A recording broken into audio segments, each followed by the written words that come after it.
আমার একটা অ্যানাউন্সমেন্ট ছিল, আমি বাংলাদেশ দলের অ্যাজ এ টেস্ট ক্যাপ্টেন হিসেবে স্টেপ ডাউন করছি।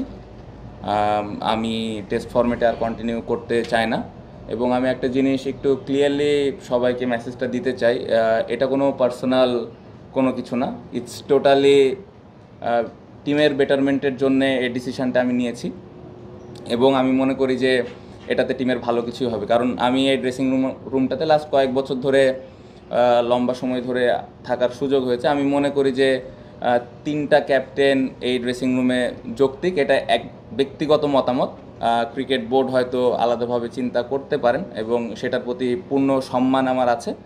সো এটা আমার ব্যক্তিগত মতামত যে তিনটা ক্যাপ্টেন আসলে আমার মনে হয় যে টিমের জন্য একটু ডিফিকাল্ট হতে পারে। সো পুরাটা টিমের বেটারমেন্টের কারণে আমি এখান থেকে সরে আসছি। বাট যদি ক্রিকেট বোর্ড মনে করে যে আলাদা কোনো ক্যাপ্টেন বা তিনটা ক্যাপ্টেনই তারা রাখবে, সেটা একদমই টোটালি তাদের ডিসিশন।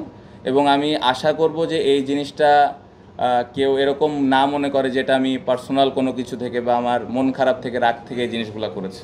এটা আমি ক্লিয়ার করলাম, এটা জাস্ট বিকজ অফ টিমের বেটারমেন্টের কারণে, এবং এখানে কোনো পার্সোনাল কোনো কিছু নেই। Thank you.